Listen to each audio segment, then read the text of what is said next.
Right now at 4, strong winds creating another dangerous situation for LA and Ventura counties. Hard-hit Altadena at risk once again for wildfires. Also, fire crews respond to a brush fire in Griffith Park. We have breaking new details on a man being questioned in connection with this. I'm Camilla Rambaldi. We are standing by for the arrival of former Vice President Kamala Harris here at Hollywood Burbank Airport. She is expected to make a couple of stops here in LA on the wildfire response. Live updates coming up on NBC 4 News. NBC 4 News at 4 starts with breaking news.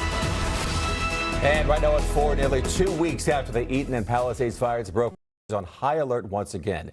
Good afternoon, everyone. I'm Michael Brownlee. And I'm Colleen Williams. We're entering another strong Santa Ana wind event for Southern California. Places like Ontario already reporting winds over 60 miles an hour. Meteorologist Melissa McGee is here tracking it all for us. Melissa. Yeah, Michael and Colleen, here we go again. We already have some strong winds outside right now. I want to show you some of the current gusts across much of our region. Santa Clarita, close to 50 miles per hour. We've got a gust in Ontario up to 32. But then you look at the shade here, the red, that's an indication of winds anywhere from 60 to 70 miles per hour up through our mountains there in LA County. So we've got the red flag warning up once again for much of our region. So this is because we've got Santa Ana winds that will be moving on through and very dry and low relative humidity. Within the red flag warning, we have once again what we are calling a particularly dangerous situation. So this is for areas in LA County as well as Ventura County. San Gabriel Mountains, you're included in that. Northern San Fernando Valley all the way down across areas in Ventura County valleys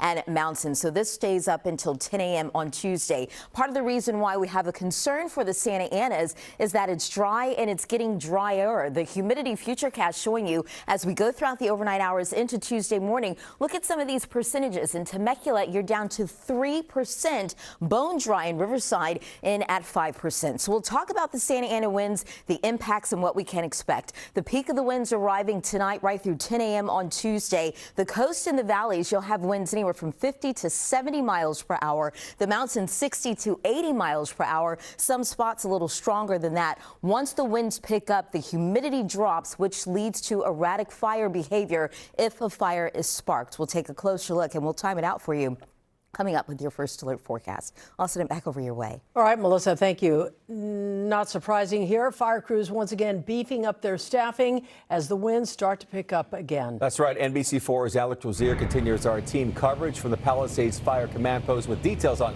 where they're focusing their efforts and resources. Alex.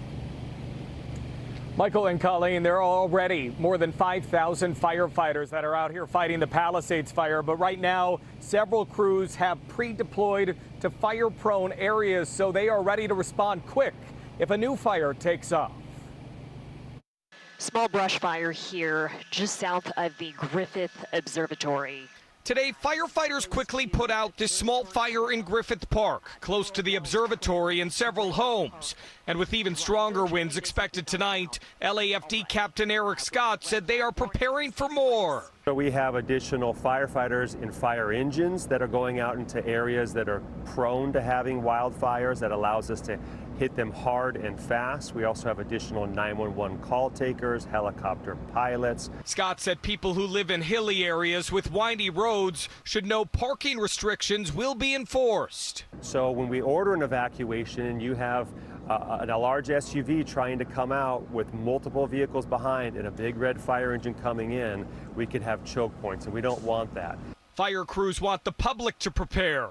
You should already have proper brush clearance for the defensible space and thinking about hardening your home. When the winds come, it's not just the flame front that takes out a house, it's the ember cast that could go a mile in front of the flames. And if it lands on your property, could it burn something? Tonight's winds aren't expected to be as strong as they were on January 7th when the Palisades and Eaton fires started, but they will be significant. It's serious enough that we are taking a lot of action to be prepared, and we want the public to do the same. And fire leaders here talk a lot about the Ready, Set, Go program. They want you to be in the set mode, meaning that you are set to go if smoke or fire comes into your neighborhood. Reporting live tonight, I'm Alex Rozier, NBC 4 News. All right, Alex, thank you for that. A little bit of a scare if you saw this today. The LAPD detained a man in connection with this small brush fire in Griffith Park. News Chopper 4 captured some of the shots of the fire and the smoke below the observatory.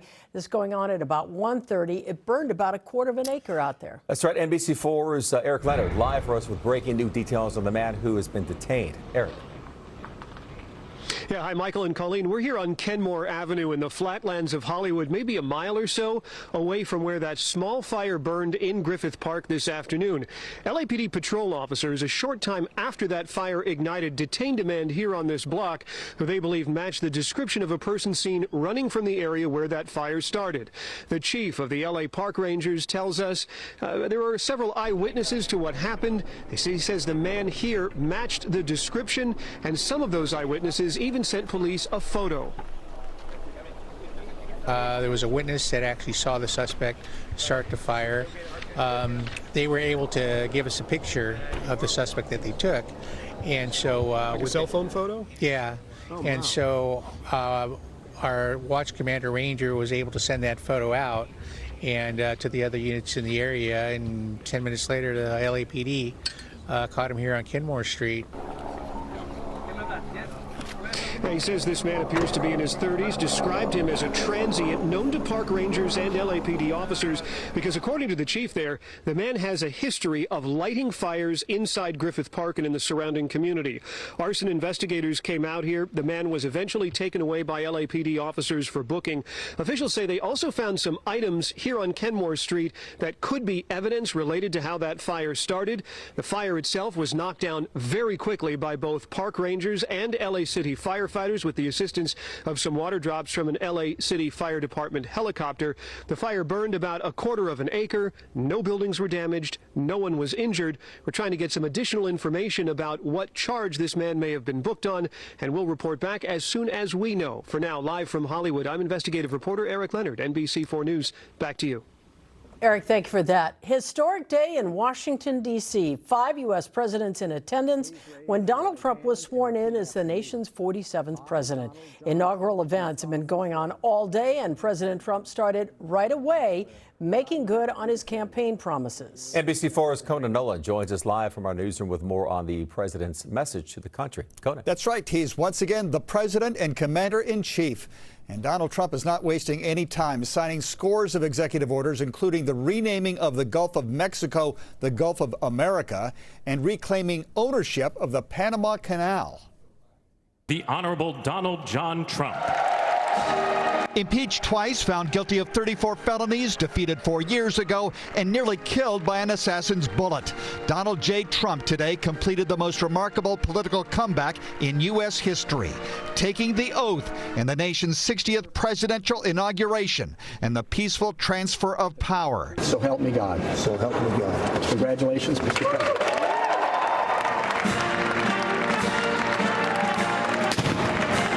What followed was less of a speech about unity than it was a recitation of promises from his campaign, including condemnations of the administration of the man sitting behind him, the 46th President Joe Biden. The radical and corrupt establishment has extracted power and wealth from our citizens while the pillars of our society lay broken and seemingly in complete disrepair. He declared an energy emergency. We will drill, baby, drill.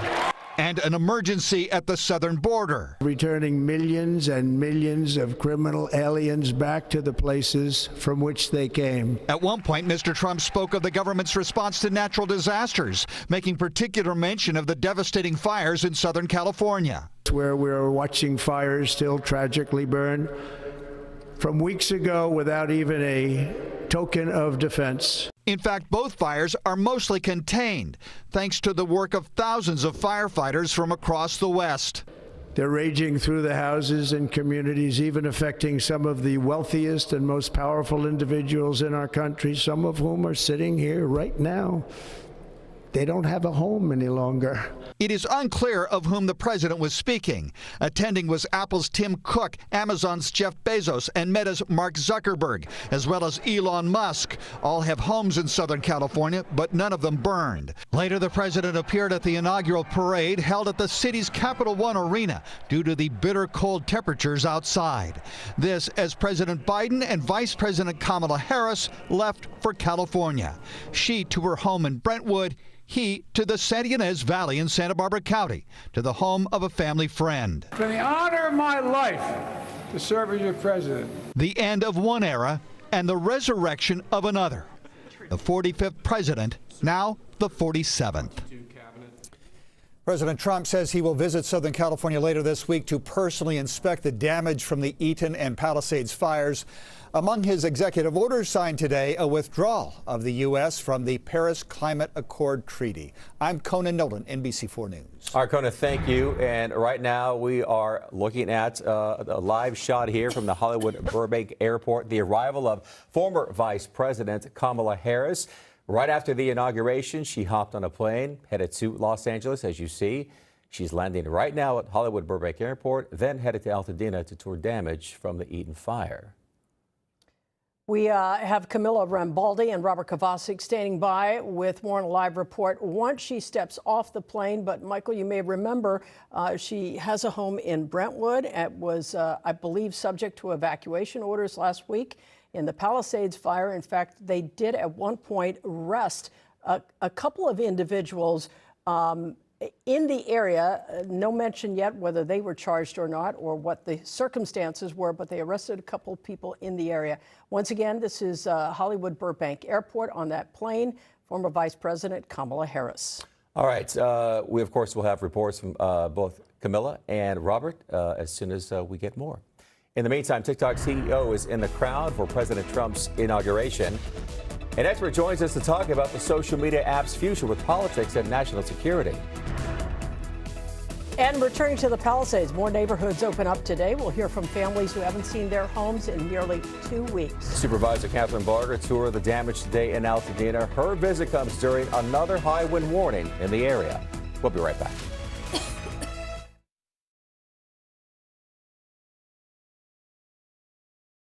Harris arriving back home in L.A. this afternoon following the inauguration of President Trump today. In fact, there's her plane right there. She just touched down in Burbank. The plane is parked right now. They're waiting for the stairs to come up. This is a live look at her arrival in Burbank. As we just mentioned, she landed here at the Hollywood Burbank Airport. That's where NBC4's Camilla Rambaldi is now live. She has more on the former vice president's arrival and visit. Camilla.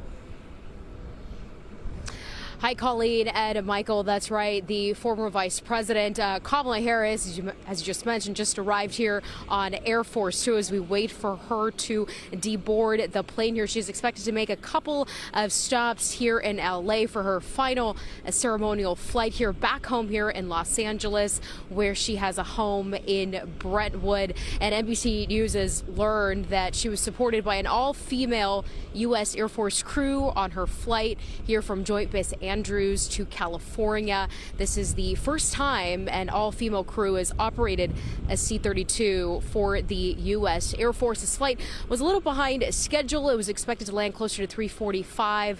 It landed a little bit after 4 this afternoon. We know the former vice president will be making a couple of stops here in L.A. Upon landing, she will visit a local fire station and thank firefighters there who have been on the front lines. And we understand she will also help distribute food to first impacted community members with World Central Kitchen.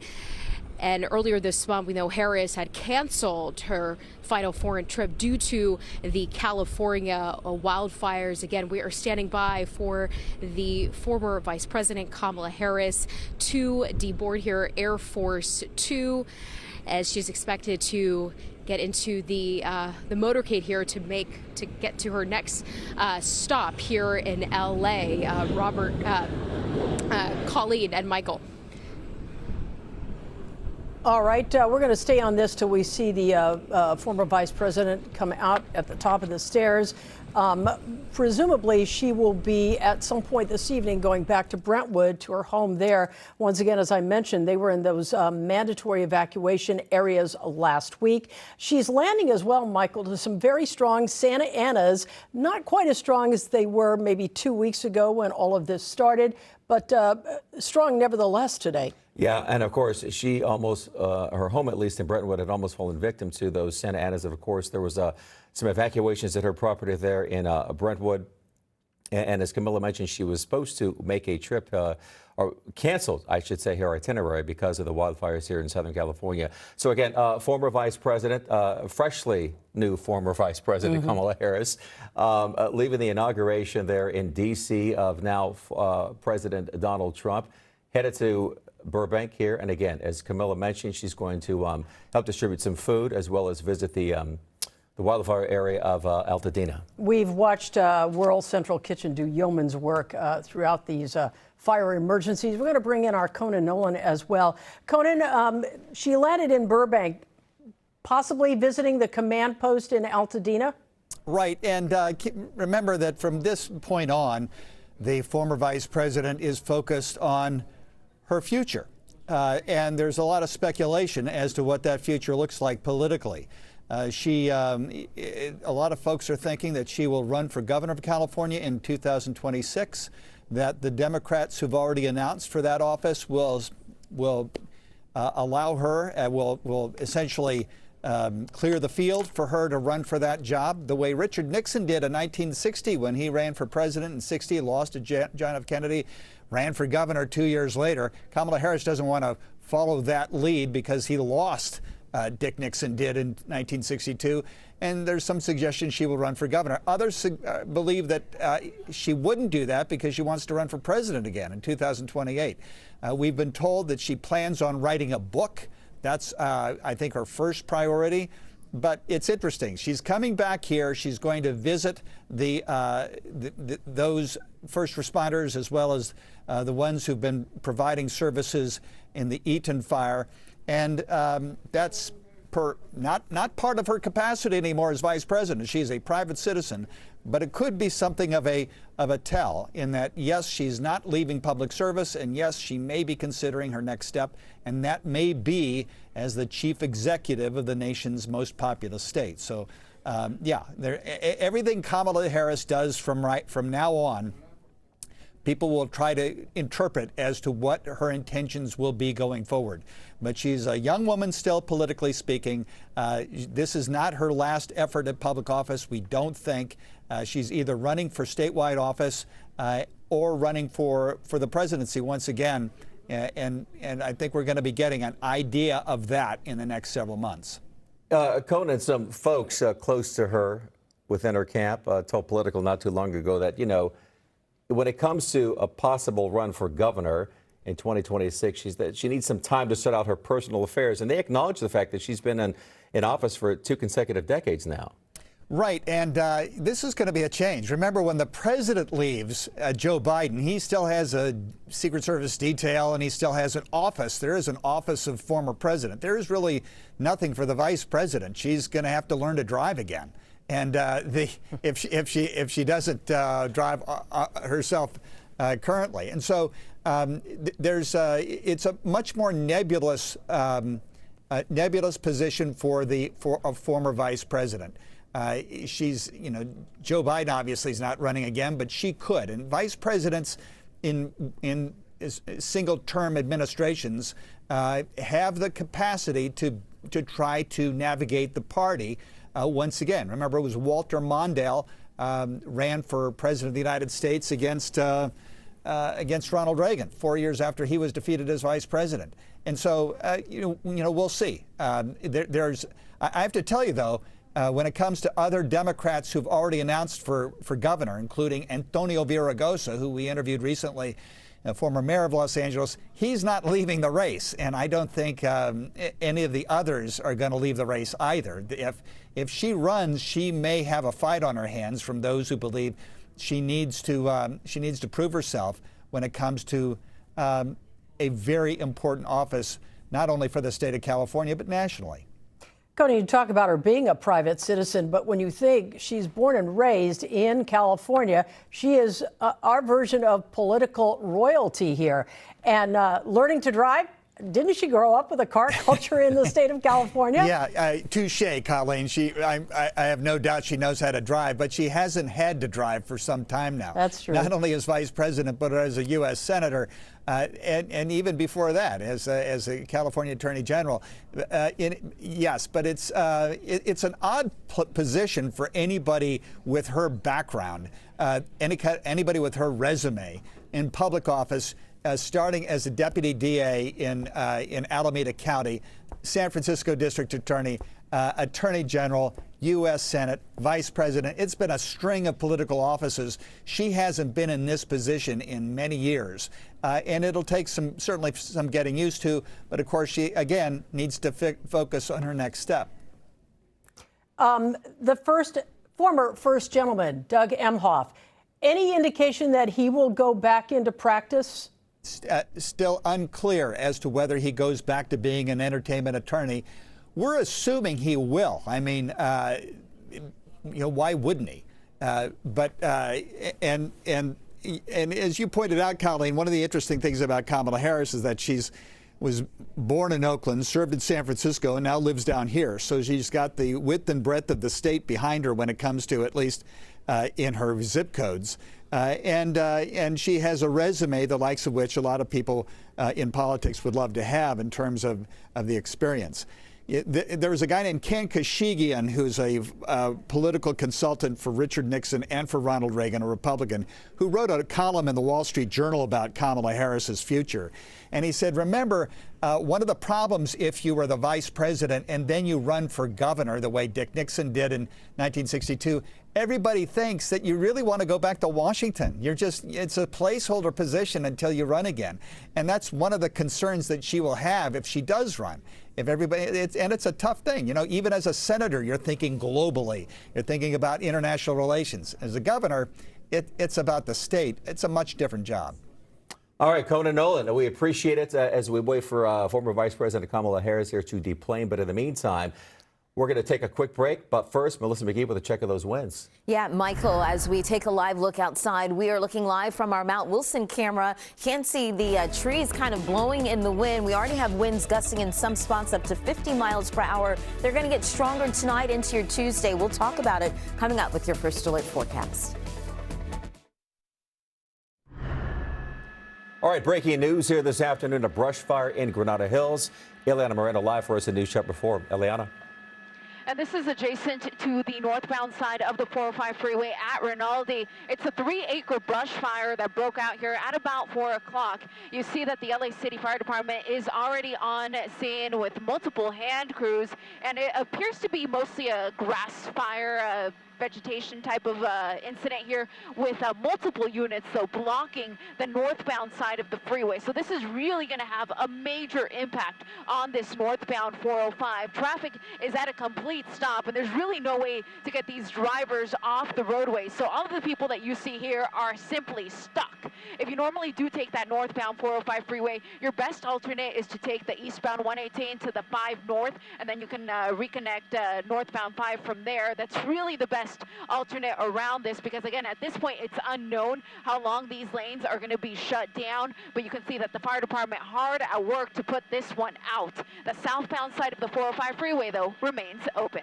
That's latest here from Granada Hills in News Chopper 4. I'm Ileana Moreno. Let's send it back down to you in the studio. Ileana, quickly before you go, we're talking about the freeway there, but everybody can't get it out of their heads what happened the past couple of weeks here. How close are the nearest homes? The nearest homes are actually not that close by, which is good, because they're on the opposite side of the freeway. You see those apartment complexes there. So we're good in terms of that. The side of the freeway that the fire is at is actually adjacent to the cemetery. But you can see there are some large trees there, so that's of concern as well. We do see police officers staging there in the area. And just beyond that, we do have a Holy Cross Medical Hospital to give you a better idea of where we're at. Lots of homes there. But again, directly next to where the fire is taking place, it would be the cemetery on one side and the freeway on the other. All right, Ileana Moreno live for us in News Chapter 4. About a 3-acre brush fire here in Granada Hills. Meteorologist Melissa McGee. I'm still on the weekend. I know. We're still recovering from last week, right? Yeah. First alert forecast. We're tracking more wind, and the issue, even looking at that picture, is that it's so dry, and it bears repeating that. We know Santa Anas don't start fires, but if a fire was to spark, for many reasons, those Santa Ana winds will fuel those flames. So that's the issue, guys. I want to walk over this way and show you what's going on as we just take an update on the brush fire. Eliana was just talking to you about winds gusting anywhere from 17 miles per hour, relative humidity down to 17%. So it's only going to get drier as our wind and weather event continues as we go throughout the rest of tonight and into our Tuesday. So we've got wind alerts to tell you about once again. High wind warning for much of the Inland Empire, back across areas in LA County, San Gabriel Mountains, Altadena included in that, back across areas in Ventura County as well. Then we've got a wind advisory for the Antelope Valley and portions of LA County, West Covina, even Rancho Palos Verdes continued and included in that until 2 p.m. on Tuesday. The other issue is that it's really dry. Look at the relative humidity. We're down to 9%, the single digits in Van Nuys, 8% for Riverside, and down to 7% at the Sour in Temecula. So there are a couple of reasons why this wind event will likely pose a threat across much of our region. First thing is that we've been talking about it. We haven't seen any rain. Looking at the drought update for Southern California, we're anywhere from moderate to severe in terms of drought conditions. Really, LA County on east, we've got severe drought conditions across much of our region. And part of the reason why for that is that we need some rain. We talk about downtown Los Angeles, but everywhere in our viewing area, Riverside, you've only seen 0.05 of an inch of rainfall so far for our rainy year. That's a deficit of more than 3 inches. Burbank, we've got a deficit more than 5 inches. Downtown Los Angeles, just a little bit more than 1/10 of an inch of rainfall. So right now, downtown is coming in as the second driest water year on record since we started keeping records back in 1877. Here's the other reason why these winds could likely become damaging later on. Storm track is staying off to our north for much of our winter season. Jet stream kind of pulls the direction of the storms, but we've got this blocking high pressure in control, so no moisture headed our way for now. That might change by the end of the weekend to the weekend. So we continue to dip into that northeasterly wind, relative humidity anywhere from 5 to 15%. In some spots, it will be lower. So let's focus in on the wind gusts. Futurecast wind gusts showing you 8 o'clock tonight for much of Ventura County. There's a bit of a lull in the activity, but then by 11 o'clock, you can see this for much of Ventura County. We've got winds gusting over 40 miles per hour. The purple is an indication of winds anywhere from 40 to 50 miles per hour. Then during the overnight hours, look at this for Moore Park up to 50, and the range for you anywhere from 50 to 60 miles per hour. It will continue even as we get into our Tuesday morning here. So it's a big concern as we go throughout the rest of the overnight hours into our Tuesday. In LA and Ventura counties is where we have that particularly dangerous situation. Extreme fire weather behavior is a concern if a fire were to spread. 71 degrees tomorrow for the basin, 68 for the coast, and we'll likely have these Santa Anas be with us even as we go throughout the majority of our work week here. I am tracking a pattern change, though. Look at this. Saturday and Sunday, it's going to get cooler with the threat of some showers. So thankfully, some much needed rain headed our way. We'll let you know if that materializes later on this week. The valley is in at 71. Same thing for the Inland Empire. Windy all the way through your Thursday. Then we'll cool down with the chance of some showers as we get into our Saturday and Sunday. High desert 58, 67 for the low desert. We're cooling down as we head into our weekend. High desert in the 50s, low desert in the 60s. And our mountain communities, 47 degrees tomorrow, hanging out in the 50s Wednesday and Thursday, and then we're cooling down into the 40s, even the 30s as we head into our upcoming weekend with some showers, even some mixed snowfall mixed in as well. That's your forecast. NBC 4 News continues right after the break.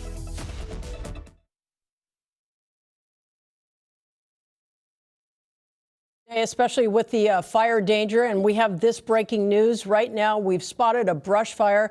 This is burning near Mount Wilson right now.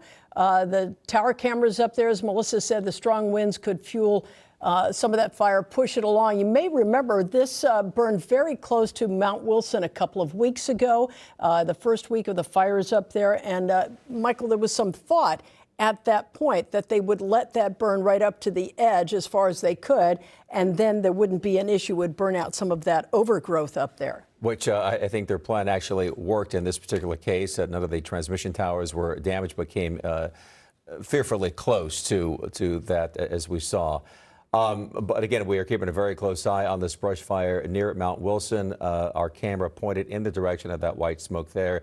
And as Colleen, as you mentioned, strong winds in that area here. So we're obviously keeping a very close eye on that.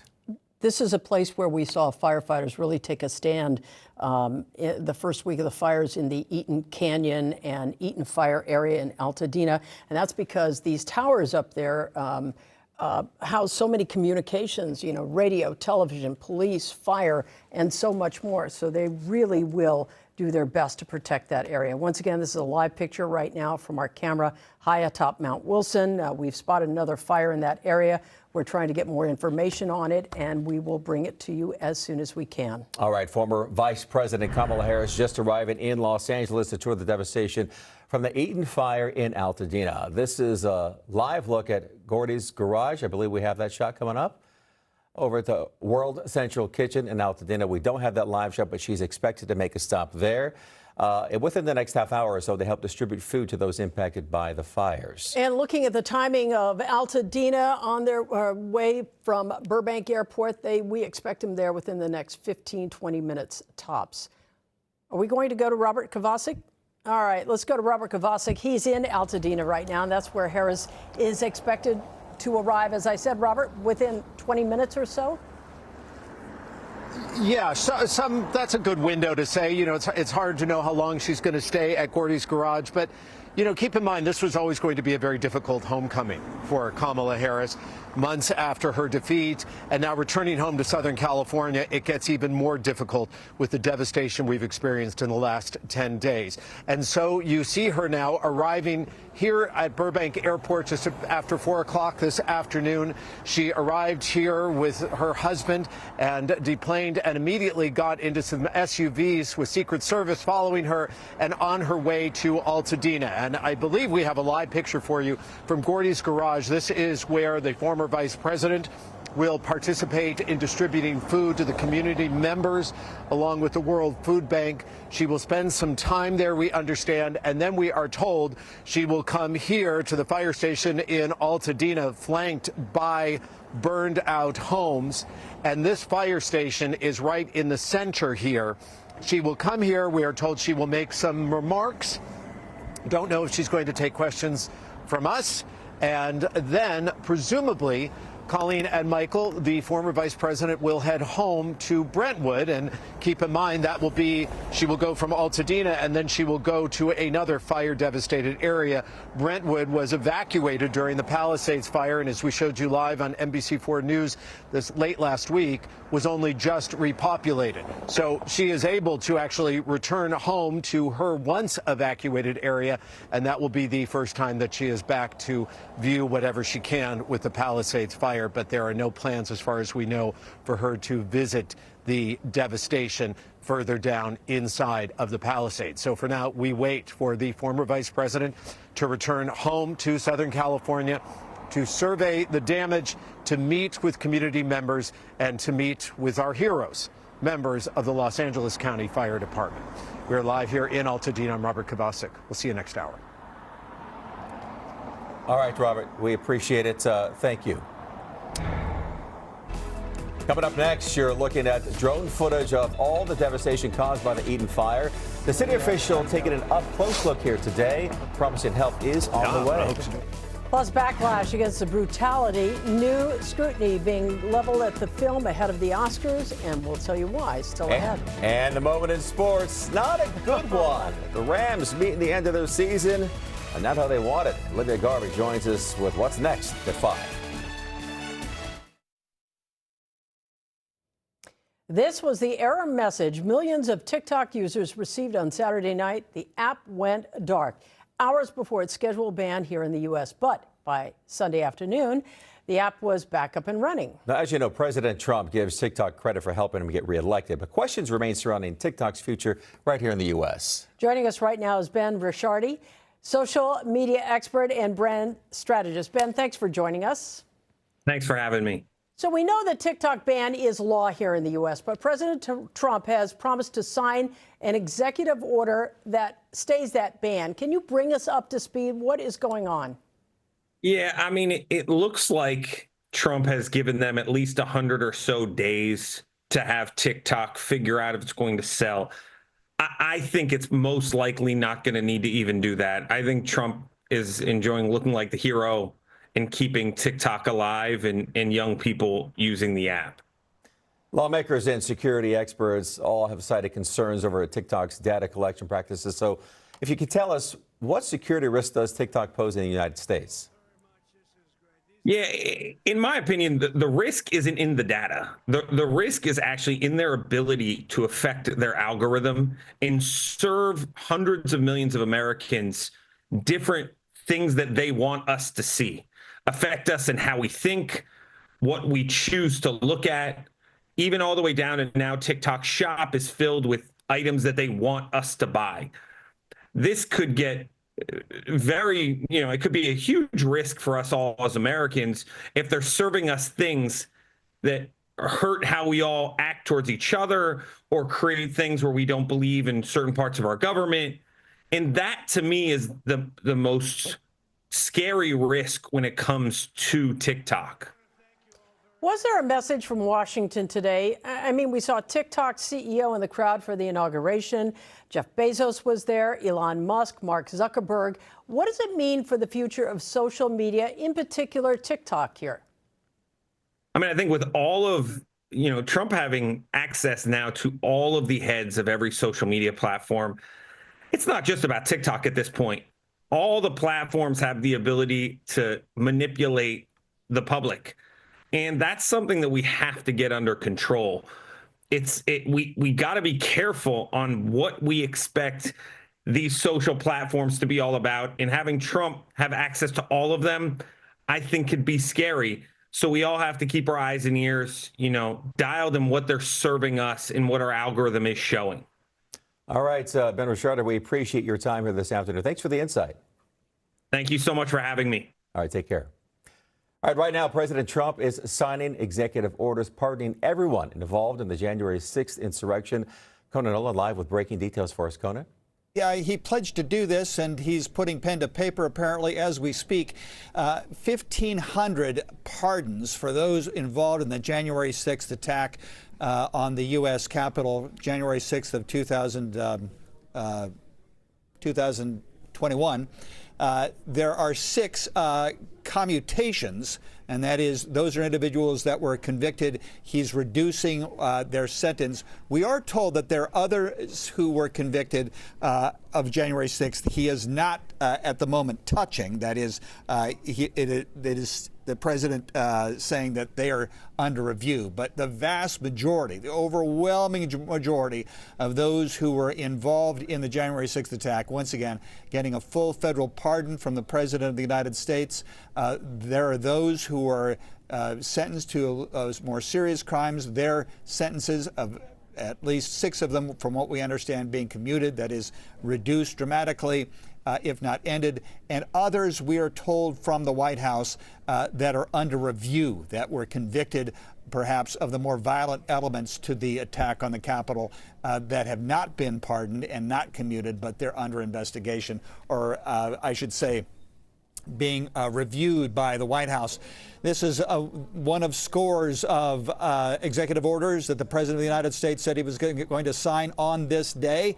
Somebody said that presidents normally have a first 100 days. He's got a first 100 hours as he's signing a number of executive orders, one involving, for example, pulling the U.S. out of the Paris climate change climate accords, others with regard to whether or not the federal government will ever use terms other than male and female on federal forms. So Mr. Trump wasting no time, but once again doing what he said he might do, which is pardoning 1,500 individuals who were somehow involved in the January 6th attack from 2021 on the U.S. Capitol, commuting the sentences of 6 others and reviewing those who have already been convicted of perhaps more violent episodes on that day that has, in our history, one of the moments that was shocked the nation, shocked the world, and now is part of our past. Back to you. Yeah, interesting wording today. They were referred to as the J6 hostages. Your take on that? Well,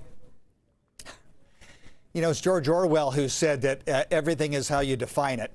And they went from being those who rioted at the Capitol or who attacked the Capitol, and then Mr. Trump and others were very capable and skillful at changing the narrative. They eventually became tourists. Remember, most of them were tourists. They were just in the Capitol taking a measure of the inside of the workings of the government. And then it started to morph into patriots. And the idea of them being rioters is, that's from 7 years ago. So, yeah, the President Trump, as well as those within his inner circle, and frankly, the broader Republican Party, have been able to change the narrative of what happened on that day to the point that they don't see them as individuals who violated the law, but rather patriots who are trying to save the nation. All right, maybe the narrative, but not the images, that's for sure. All right, Conan, appreciate it. Thank you. All right, the issue today out here has to be the weather again. A lot of people looking at strong weather event. Melissa's going to talk about that in just a minute. Yeah, that's right, Colleen and Michael. We've got extreme fire weather conditions for much of LA and Ventura counties tonight, right through your Tuesday. Same thing across areas just to the east of Temecula. If a fire were to spread, and to start, it would spread fairly rapidly across much of our region. We'll talk about that, plus the Santa Ana is on the way tonight, all coming up with your first alert forecast. Live look right now from Mount Wilson. We, of course, are monitoring that brush fire burning nearby. We understand from our engineer there, it may be near Eaton Saddle along the trailhead there. Melissa McGee is tracking all the winds for us right now. Melissa? Yeah, Colleen and Michael, it's really dry, so that's the problem. As these fires move into our region, they're moving into an area that isn't supporting a lot of fresh vegetation. So let's talk about the winds and the impacts. If a fire were to start, the flames spread fairly rapidly, very quickly here in Southern California. That's an issue. Delayed fire containment with some of the fires that have already burned, like the Palisades fire and the Eaton fire. That will be an impact as a result of stronger winds moving to our region later on tonight into tomorrow. Down trees, possible power outages, blowing debris and ash. Not good for your health. Air quality alert is out there. 71 degrees tomorrow for the basin, 68 for the coast. Winds right through your Thursday. Then we're cooling down as we head into the weekend. Saturday and Sunday, temperatures in the 50s with the chance of some showers. Showers will be great. Rain, not good, because that could lead to mudslides in some of those fire locations. 71 tomorrow for the valley, 71 for the Inland Empire, 58 for the high desert, 67 for the low desert. We're tracking those winds all the way through our work week. Then we'll cool it down with rain and snow for the mountains as we head into our weekend. That's your forecast. NBC4 News continues right after the break. The golden age of America begins right now. Now at 5, President Trump takes office again. An overview of his inauguration ceremony today and the executive orders he signed on his first day.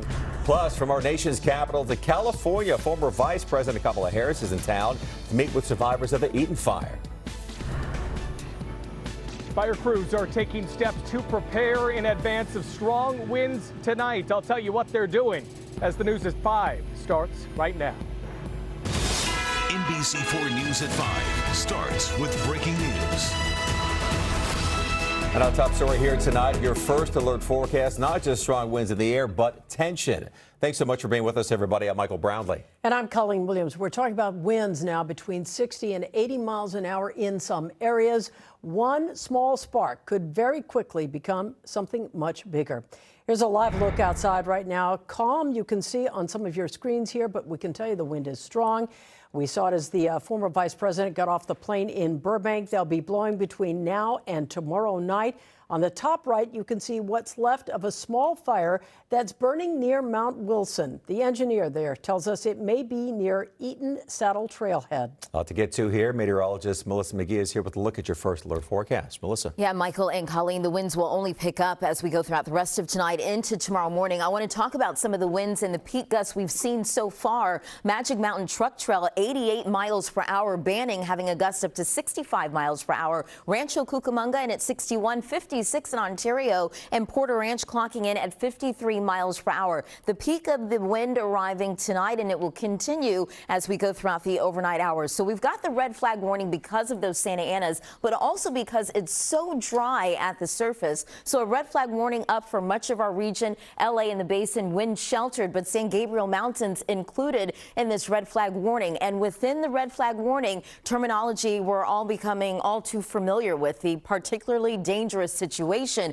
for much of LA and Ventura counties once again. This will stay up until 10 a.m. on Tuesday. So we'll talk about the reason why this is a concern. It is dry. It's going to get drier as we go throughout the rest of the overnight hours into Tuesday. Look at the relative humidity. We're down to the single digits, down to 2% in Temecula and down to 7% there in Pomona. So that northeasterly wind really dries out the atmosphere. And if a fire were to spark, it will spread fairly quickly because of the Santa Ana. So we'll talk about what we can expect. The winds are peaking tonight right through 10 a.m. on Tuesday. The coast and the valleys anywhere from 50 to 70 miles per hour in terms of those winds. The mountains 60 to 80 miles per hour. Once the winds pick up, the humidity drops. So if a fire starts, erratic fire behavior is a big concern. We'll talk about the details. We'll time it out for you coming up with your first alert forecast. Colleen, back over to you. All right, Melissa, thank you. Now, as the winds pick back up, several crews are beefing up their staffing in some of those fire-prone areas.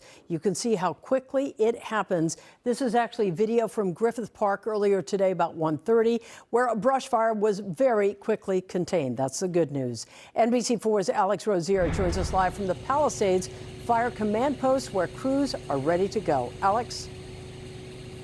Colleen, there are already more than 5,000 firefighters out here battling the Palisades fire, but right now, several crews have pre-deployed to fire-prone areas, so they are ready to respond quick if a new fire takes off tonight. Small brush fire here just south of the Griffith Observatory. Today, firefighters quickly put out this small fire in Griffith Park, close to the observatory and several homes.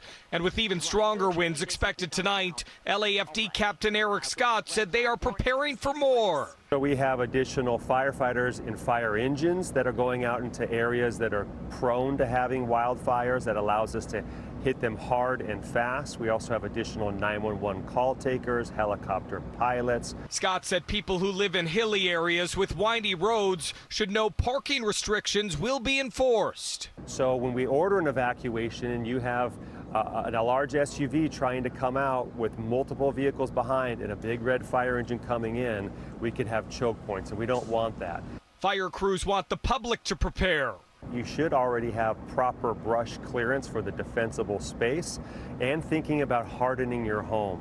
When the winds come, it's not just the flame front that takes out a house, it's the ember cast that could go a mile in front of the flames. And if it lands on your property, could it burn something? This is what the PCH looks like at Will Rogers. This weekend, Captain Scott shared this video on X that shows the conditions firefighters faced when the Palisades fire took off. Tonight, Santa Ana winds aren't expected to be as strong as they were then, but they will be significant. It's serious enough that we are taking a lot of action to be prepared, and we want the public to do the same.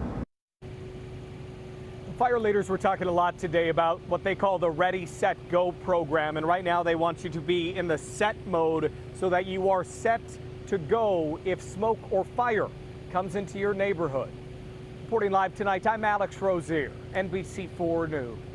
All right, Alex, thank you for that. Know how strong the winds are in your neighborhood at any time. If you haven't already, now's a good time to download our NBC LA app. And when the winds calm down, you will be the first to know. I want to give you a live look right now from my camera here in Altadena. That's where the nonprofit organization World Central Kitchen, they've set up a food distribution center at Gordy's Garage. Now, right now, former Vice President Kamala Harris is making an appearance here with her husband. We're told she'll be handing out food to those impacted by the Eaton fire. After that, Kamala Harris is set to visit a nearby LA County fire station to thank some of those firefighters there for their efforts. NBC4's Robert Kovacic is live in Altadena. He will join us in just a few minutes at 5:30. All right, history being made in D.C. today as Donald Trump is signing new executive orders as the nation's 47th president. He was sworn in today at his inauguration, and he's kicked off his second term fulfilling his campaign promises. NBC4's Conan Nolan live in the newsroom now with more on the president's message to the country. Conan. Colleen, he is once again the president and commander-in-chief. Donald Trump is not wasting any time. We have pictures to show you of him signing scores of executive orders. Among them, he wants to rename the Gulf of Mexico the Gulf of America. He has also signed a full pardon for about 1,500 people convicted of crimes in connection with the January 6th attack on the U.S. Capitol, that, of course, from 2021. He has signed executive orders declaring a national emergency at the U.S.-Mexican border. He's signed an executive order banning diversity, equity, and inclusion programs in the federal government, and he is reclaiming ownership of the Panama Canal. The Honorable Donald John Trump. Impeached twice, found guilty of 34 felonies, defeated 4 years ago, and nearly killed by an assassin's bullet. Donald J. Trump today completed the most remarkable political comeback in U.S. history, taking the oath in the nation's 60th presidential inauguration and the peaceful transfer of power. So help me God. So help me God. Congratulations, Mr. President.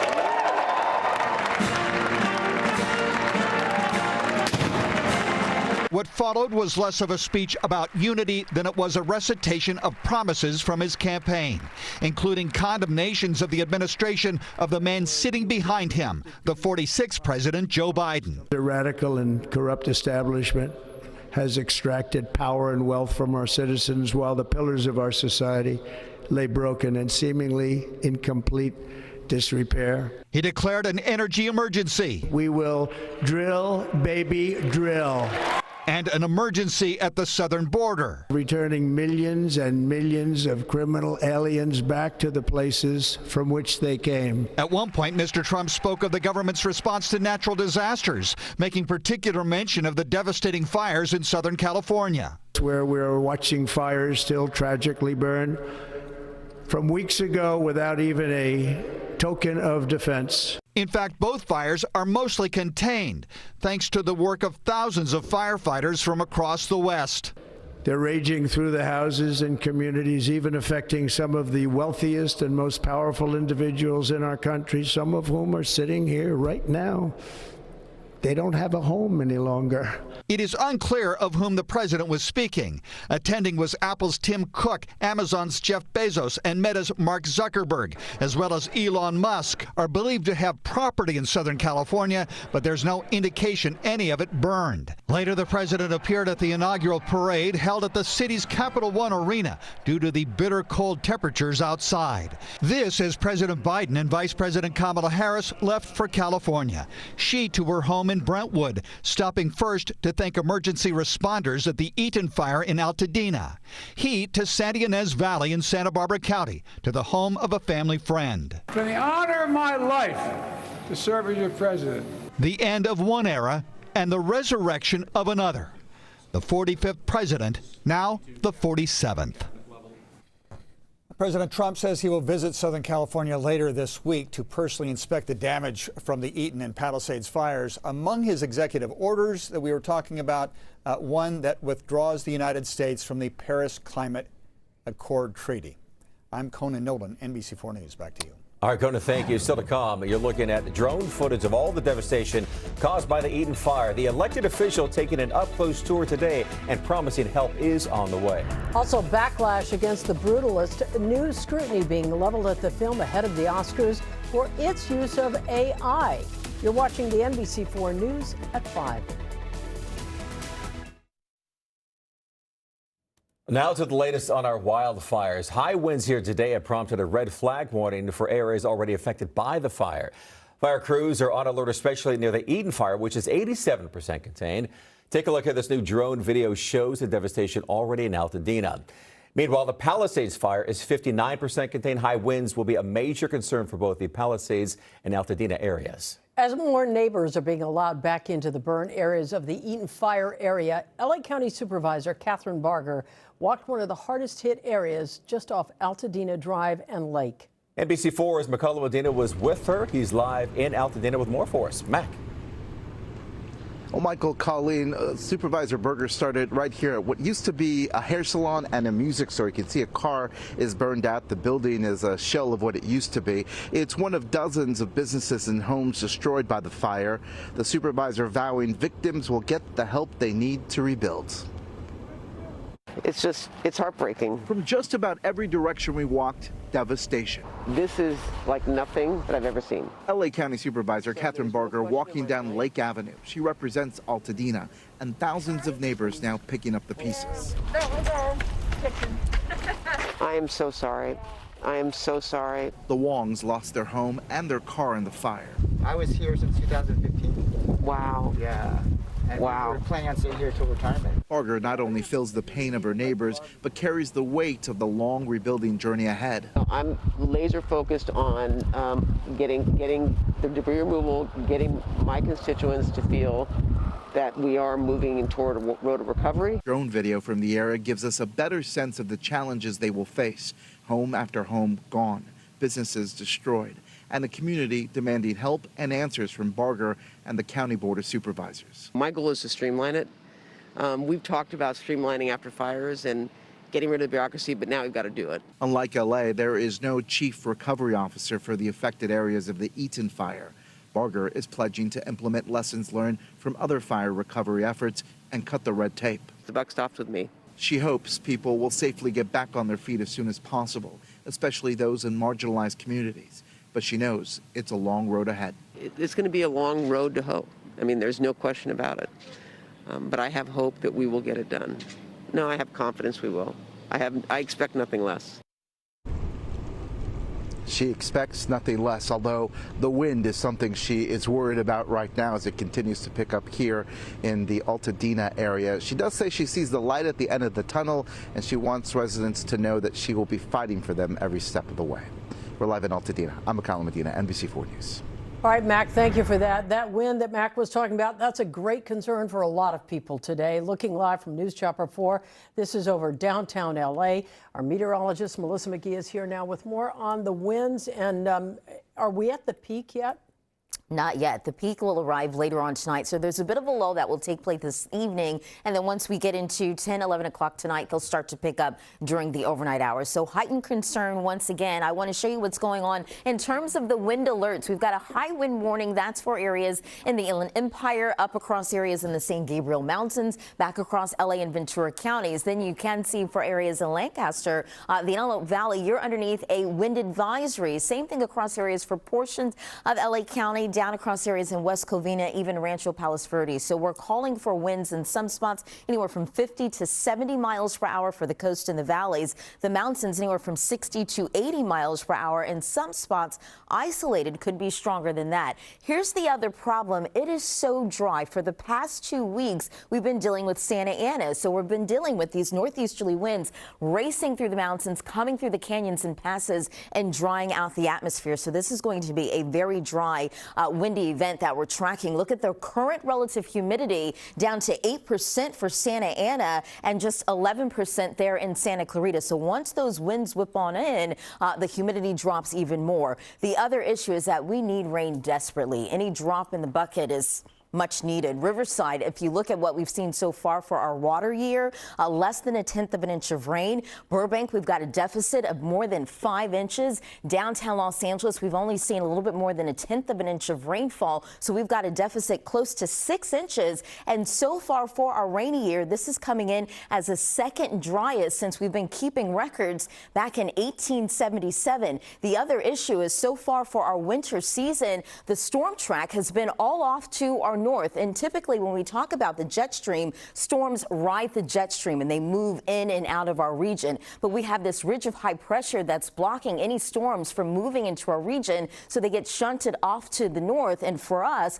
we've got area of high pressure off across the Pacific. We've got this trough of low pressure out across the Great Basin. So it lowers the humidity and those Santa Ana winds get funneled in from the north and east all the way down to the south and west. So we'll talk about the futurecast wind gusts across our region. There's a lull this this evening, but then by about 10, 11 o'clock, you notice for areas in Ventura County, the purple, that's an indication of winds anywhere from 40 to 50 miles per hour. Santa Susana Mountains, if you look at that light purple, that's winds anywhere from 50 to 60 miles per hour, and they will continue even as we get into the overnight hours and into your Tuesday morning. So the wind impacts with this. If a fire starts, it will spread fairly quickly because of the Santa Anas. Another concern is that we've got delayed containment efforts with the Palisades and Eaton fire. Down trees, power outages is a big concern, and blowing debris and blowing ash from some of our most recent fires is not good to inhale or ingest. So a health concern as well. Here's your forecast tomorrow for the basin. Tomorrow, 71 degrees, 68 for the coast. The winds will likely be a factor right through your Thursday, but then a really welcome pattern change as we head into our weekend. Saturday and Sunday cooler with the chance of some showers. Temperatures only in the 50s, and we could use that rain. 71 degrees tomorrow for the valleys, the IE, and at 71. We're tracking those winds likely continuing into your Thursday, and then we're cooling down into the 60s as we head into our Friday and Saturday with a chance of showers. High deserts tomorrow, 58, upper 60s for the low desert as we head into our Tuesday. And then the mountains, 47 degrees tomorrow. We'll cool it down as we head into our weekend with some rain and some snow in the mix. How about that? That's your forecast. Sports is up next. Hey, Olivia. Hey, Melissa, thank you. So coming up next, brace yourselves. We take a look at last night's Rams game and the path for the team moving forward. That's coming up.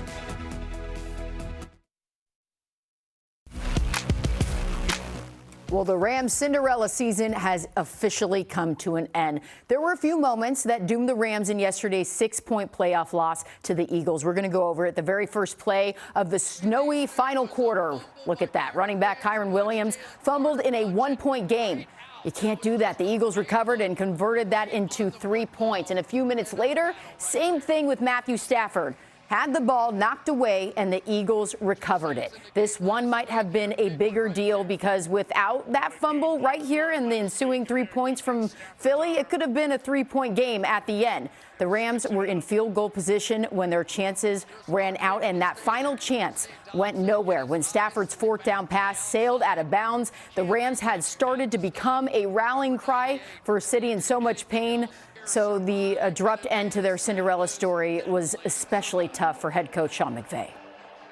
I think I'm up here pretty shocked because I know a lot of people didn't believe we could come in here, but we had the full expectation to come in here, and I don't think anybody ever really expected the end of the season to be right now, and the finality of it is tough for me to swallow because of the love and appreciation that I have for this group. Yeah, classy move by their coach, but that's to be expected by McVay, greeting everyone as they walked in to that locker room. So what's next? Well, the biggest question this offseason is what's Matthew Stafford's plan? The quarterback got his team into position to try and win it. He does that a lot, but he's getting older with each year, and the question marks around his longevity surfaced. In the moments immediately after the game, he was asked what his future looks like.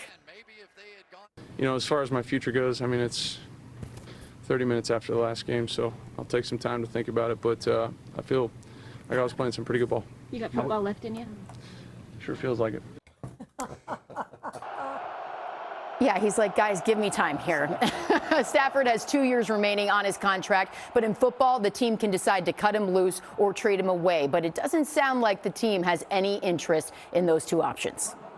Everybody in this locker room, we believe in number 9 with every inch of our being, and it's a great feeling going out there knowing that your quarterback is willing to put it all on the line, and he's capable of making plays anytime that it's asked of him. And yeah, we have all trust in number 9. He represents so many things that are right about what this team became, especially for a city that's hurting and going through some different stuff. I think he epitomizes a lot of the stuff that's right at him in terms of toughness, resilience, ability to overcome adversity. He's a total freaking stud.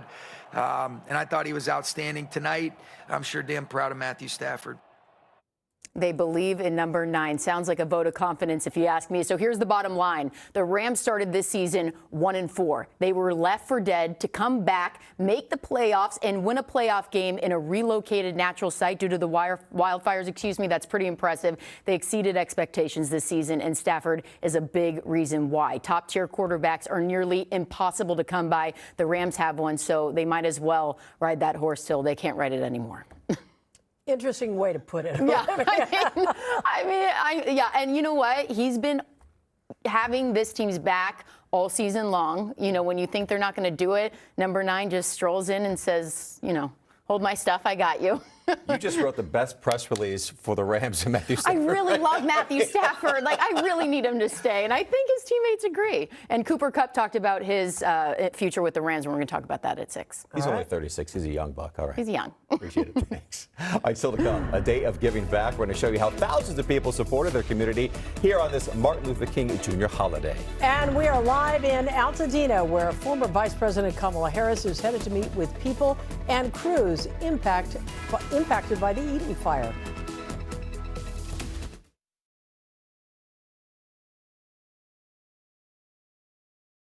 Coverage continues. Bone dry conditions and strong winds making for a vulnerable situation all across Southern California. Our meteorologist Melissa McGee is here now. She's been tracking those strong winds in the first alert forecast. Melissa. Yeah, Colleen and Michael, some of the winds already close to 88 miles per hour, well off to our north, and still gusty at this hour. Santa Clarita close to 50 miles per hour. We've got a gust in Ontario close to 40 miles per hour and up to 31 miles per hour there in Lancaster. We talked about LA and Ventura counties last half hour. Let's focus in on Orange County and the IE. Later on tonight, look at this for Hemet. During the overnight hours, the gust up to 56 miles per hour. But if you look at the shading here, the light purple, that's an indication of winds anywhere from 50 to 60 miles per hour. In isolated spots, they will be stronger than that. Once we get into 2 o'clock tomorrow afternoon, the PDS, the particularly dangerous situation, which, by the way, this is the 5th time the National Weather Service has issued this type of language, that comes down as we get into tomorrow morning, and then the winds slowly subside after that. Air quality, however, is a big concern because once those Santa Anas move on through, it drops the humidity and it blows the debris and the ash around from some of our most recent fires, the Eaton and the Palisades fires. So monitoring air conditions as we go throughout the rest of the night and the air quality as well. That's the very latest, guys. I'll send it back over your way. All right, Melissa, thank you. Former Vice President Kamala Harris is in Altadena right now. She just visited a food distribution center set up for victims of the Eaton fire. She is now headed to a nearby LA County fire station to thank some of those firefighters, those first responders who've been on the front lines of the LA wildfires. NBC4's Robert Kovacic live in Altadena with more on that. Robert? The Secret Service is about to move me out of the way, Colleen and Michael, but this is the situation right here. She will be greeted by LA County Fire Chief Anthony Maroney when she arrives. And Eddie, just zoom right over here. You're going to see that the former Vice President is now set to arrive with her husband here. And as we look at the arrival, we can tell you that she touched down in Burbank about after 4 o'clock this afternoon, and then away over the Gordon Garage World Food Bank, distributing food to community members. She will come here and she will step out of this motorcade, and she will be greeted by Los Angeles County Fire Chief, who, by the way, just told me that they believe that they're going to be handling these winds tonight, that they are well staffed and they're feeling confident going into the wind. So former Vice President Kamala Harris is not only arriving to a Southern California devastated by wildfires over the last 13 days, but she's also going to be arriving and she will be experiencing these Santa Ana winds because they are starting to pick up here in Altadena. The plans are for her to be here. When she is here, then she is going to return home to Brentwood, the area that was evacuated from the Palisades fire. And there's her arrival. Yes. So this is engineer character. I did 12 here. Introduced to very necessary station. Absolutely.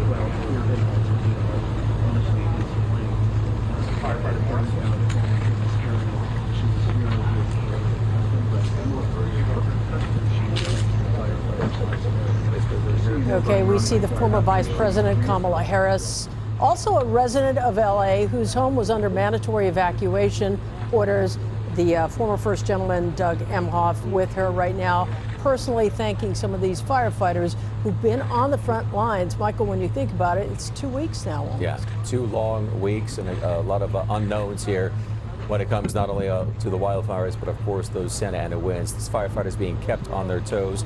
Not only firefighters locally calling, but we're talking about firefighters brought in from all across the country. You're absolutely right. At one point, there were 15,000 plus firefighters on both the Eaton fire and the Palisades fire. And of course, we had a number of other smaller fires during that 2-week period. Command post set up in the Palisades, but as well at the Rose Bowl. I remember driving by there. It was like almost like a small city with tents and kitchens and sleeping quarters and showers for these firefighters who've been working around the clock. And you talk about, and we've spoken about this numerous times during our live coverage, and that is, unfortunately, tragedy brings out the best in people. And we saw the best in people come out from community to community, whether you were directly affected by the fires or indirectly. So Kamala Harris here visiting with firefighters as she makes her way to visit some of the destruction there in Altadena. Also, I believe that may be a sheriff's deputy just off on the right-hand side. If I'm reading the uniform correctly, it looks green, maybe a deputy. They've been doing a lot of work as well in the past couple of weeks.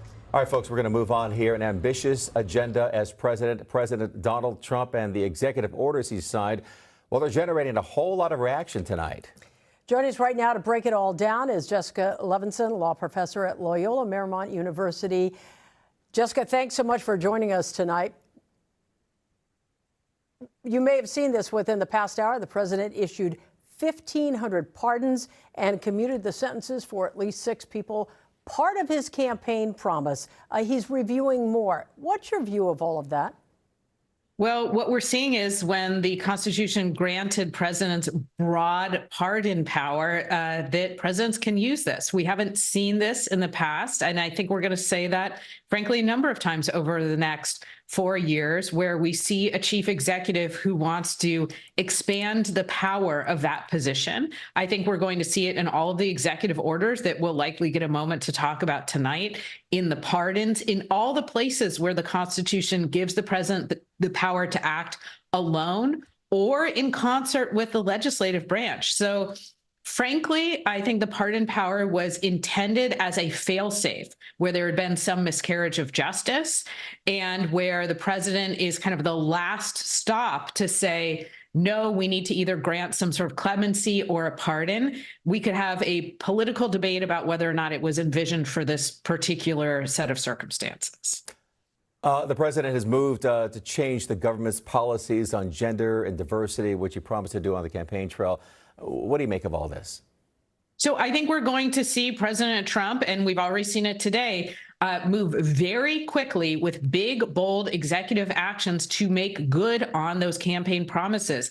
Obviously, when it comes to saying there will only be 2 genders in the United States, we know that part of that is just policy. Part of that is just, this is what I want. And inauguration speeches are partly aspirational, and part of it could have legal consequences. So we need to look at things like Title IX, which prohibits discrimination on the basis of sex in workplaces that receive funding. We need to look at federal funding. We need to look at Title VII.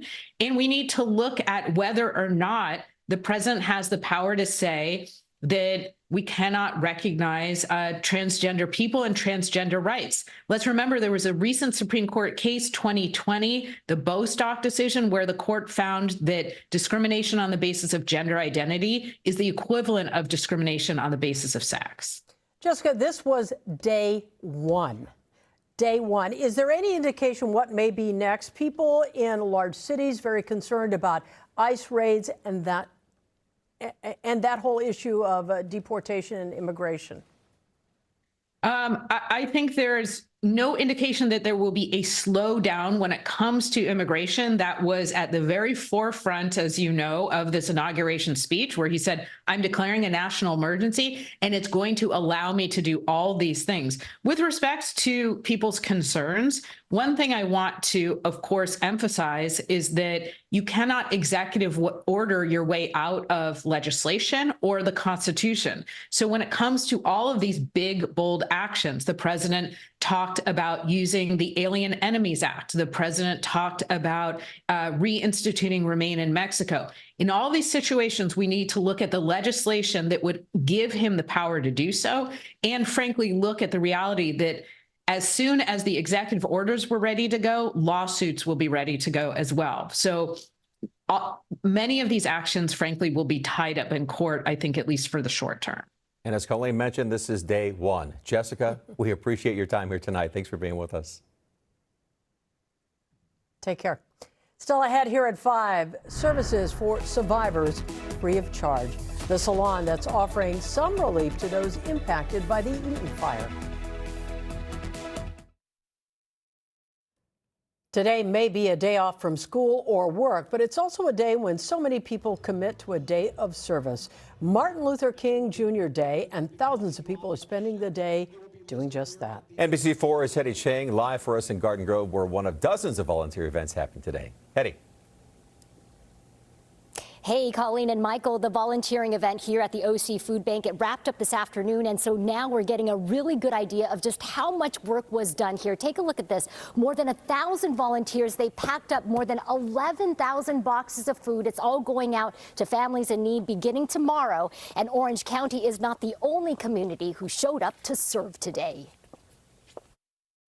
At the Orange County Food Bank, families like the Westmorelands are manning the assembly lines. This is making green beans and putting it in a bag to give to the homeless. 9-year-old Raleigh is learning all about sorting fresh vegetables, but the lesson here today reaches far beyond that.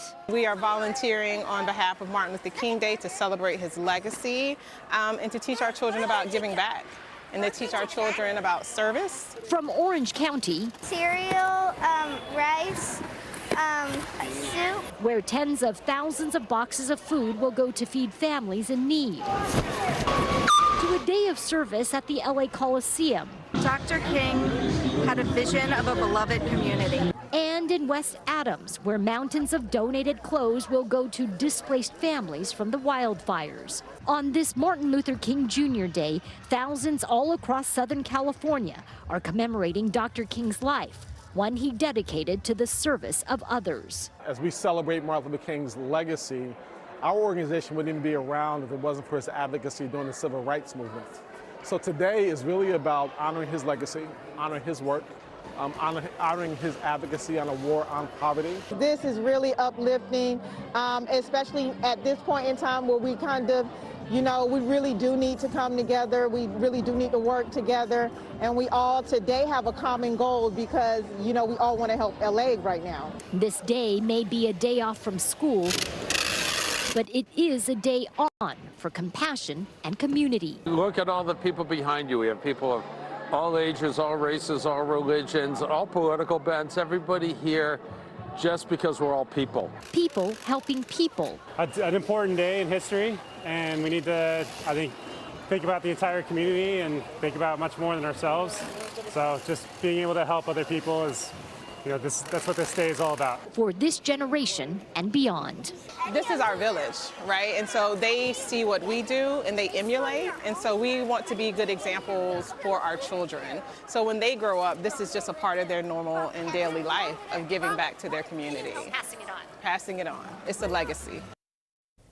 Yeah, the boxes just go on and on here. We met so many wonderful families today who say they had such a meaningful time today. They want to make giving back to the community a family tradition every MLK Day. We're live in Garden Grove tonight. Hetty Chang, NBC4 News. All right, Hetty, thank you. New at 5, just days before the Oscar race kicks off, new controversy for the film The Brutalist. Now, the movie follows an architect who survives World War II and rebuilds his life in America. Now, the controversy began when the film's editor admitted they used AI to enhance the Hungarian accents of the lead actors. The director of The Brutalist says the actors' performances are completely their own. AI, as you know, was a major sticking point in the 2023 Hollywood strike, with actors fearing their work would be replaced by AI. All right, taking you outside, live look at the flag here at our home, Universal. Winds, as you can see, kicking up around here, strong in some areas as well. Melissa's back right now with more on what we can expect for the next 24 hours. And we'll start to see another peak overnight tonight and even as we get into our Tuesday. So we'll talk about those details. I want to show you what's going on as we're looking once again. Live look outside at downtown Los Angeles here on this Monday. The trees are likely blowing in the wind, and the wind will get stronger later on tonight. The basin right now coming in at 59 degrees. But let's check in on some of those areas for LA and Ventura counties. valleys where we have this PDS, this particularly dangerous situation for the rest of tonight, right through 10 a.m. on Tuesday. Fifth time, by the way, National Weather Service has issued that this season. So for Ventura, overnight tonight, we'll have those winds anywhere from 30 to about 35 miles per hour. Santa Clarita valleys, you'll have those winds anywhere from 40 to 45 miles per hour. But remember, for the coast and the valleys, winds anywhere from 50 to 70 miles per hour. The mountains in some spots anywhere from 60 to 80 miles per hour. San Bernardino Mountains, the red, that's an indication of winds gusting anywhere from about 60 to 70 miles per hour. For our wind sheltered spots tonight, we've got freeze warnings to talk about. Lancaster, the Antelope Valley, in some spots you'll have temperatures below freezing, below 32 degrees, anywhere from about 15 to 20 degrees. I'm tracking a much needed pattern change on the way. Long range futurecast showing you the potential of a trough of low pressure moving through as we head into our weekend, with the chance of some showers as we head into our weekend. Showers are great. We don't want a soaking rain, because if we get a lot of rain in a short amount of time, that could lead to mudslides, especially where we have some of those burn scar areas. So a little bit at a time would be much needed as we head into our weekend. Winds will likely be a factor to tomorrow right through your Thursday. Then as we get into our Saturday and Sunday, we're cooling it down only into the 50s for the basin and the coast. For the valleys tomorrow, 71, same thing for the Inland Empire. We've got the windy icon on the forecast right through your Thursday here. Then we'll cool it down as we head into our Saturday and Sunday with a chance of those showers. High desert tomorrow, 58, 67 for the low desert. The low desert then after tomorrow hanging out in the 70s, 40s and 50s on the way for the mountains, then the 30s and 40s with rain and snow mix as we head into our weekend. That's your forecast. NBC4 News continues right after the break. Well, dozens of women who lost everything in the Eden fire got a special treat here today. They got their hair done for free, courtesy of a local hair salon. NBC4's Christian Caceres has the story now from Glendale. It is therapeutic. I'm like, seeing so many smiling faces around you, it brings your energy up. The beauty salon is where Kylie Green says she goes to forget all her worries. But after her family lost their home in the recent wildfires, she says keeping her head up was hard until she saw the extended beauty bar salon was offering complimentary sessions. I would tell them thank you from the bottom of my heart, because this is really a traumatic time for a lot of us in the city. But doing little things like this is going to help us get out of our depression and our trauma. We go in and out of these emotions. Like, sometimes you're just so grateful to be here, but then other times it's like, dang, we really lost everything. Jasmine Hobdy runs the beauty salon on Colorado in Glendale. Her family, she says, lost both their homes in Altadena in the fire. But as she tries to make sense of it all, Hobby wanted to give back to her community the only way she knew how. Everyone who was affected during these hard times, we're giving back by doing free services. I mean, that's a big reason to why I am a hairstylist and why I did start my business, is because I actually love uplifting others. Like, yes, I do hair and it makes people feel good, but during that time, we're communicating about life. One by one, women and even young girls came into the salon on Monday, looking for a break from their reality. Some were quiet while they were pampered. Others let their feelings out. I've also been hugging my clients because I think hug therapy is important, and it's the least it's all I can really do, but it's something. After the session, many say the best treatment they received was a boost in spirit to keep pushing forward after surviving one of the worst fires in Southern California. Having the city, rally around us and be here has been amazing. And I just want to tell them thank you, thank you, thank you. We really appreciate it. In Glendale, Christian Caceres, NBC4 News. Coming up next on the NBC4 News at 6, former Vice President Kamala Harris is back home in Los Angeles for a visit to Altadena here tonight in the wake of the devastating wildfires. Plus, under arrest, a man now in custody in connection with this small brush fire in Griffith Park this afternoon. Our camera was there as police caught up with him. And it's been nearly 2 weeks since the Palisades fire ignited, but today some families are finally able to shut down their homes and neighborhoods. It's all new at 6. Right now at 6, the extreme fire risk returns as dangerous winds once again impact Southern California. Our first alert weather team is tracking the changes. Plus, Kamala Harris back home in Los Angeles, her visit to thank firefighters in person, and her face-to-face meetings with victims of the Eden fire. And it's Inauguration Day. President Trump wasting no time getting started on fulfilling his campaign promises. More on the pardons of the January 6th defendants. NBC4 News at 6 starts with breaking news. And so we begin tonight at 6 with the weather. Another round of dangerous winds impacting Southern California. Good evening once again, everyone. I'm Colleen Williams. And I'm Michael Brownlee. Those Santa Ana winds are once again picking up, leading to extreme fire danger. Now, fire crews, they're not taking any chances here, beefing up their staffing as the winds pick up. Take a look. This is video from Rancho Cucamonga. It shows crews at the ready if help is needed.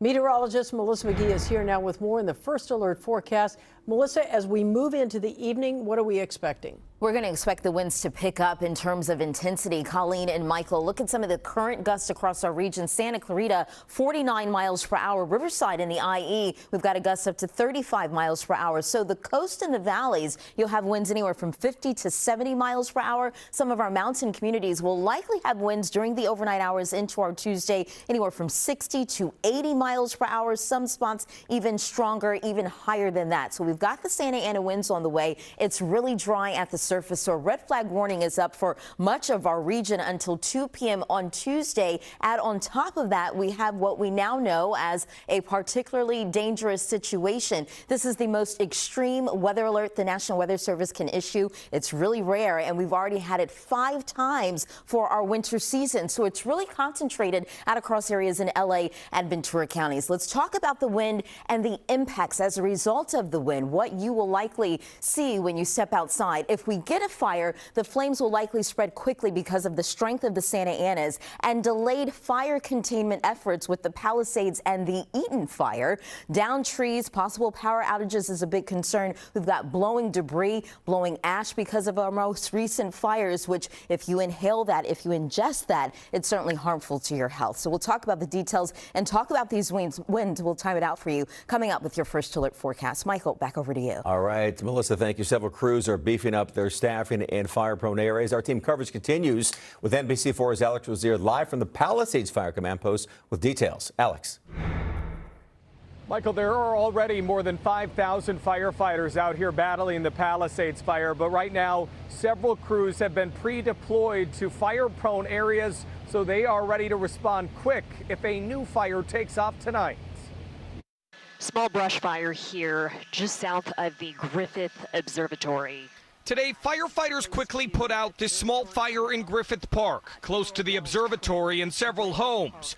And with even stronger winds expected tonight, LAFD Captain Eric Scott said they are preparing for more. So we have additional firefighters in fire engines that are going out into areas that are prone to having wildfires. That allows us to hit them hard and fast. We also have additional 911 call takers, helicopter pilots. Scott said people who live in hilly areas with windy roads should know parking restrictions will be enforced. So when we order an evacuation and you have a large SUV trying to come out with multiple vehicles behind and a big red fire engine coming in, we could have choke points, and we don't want that.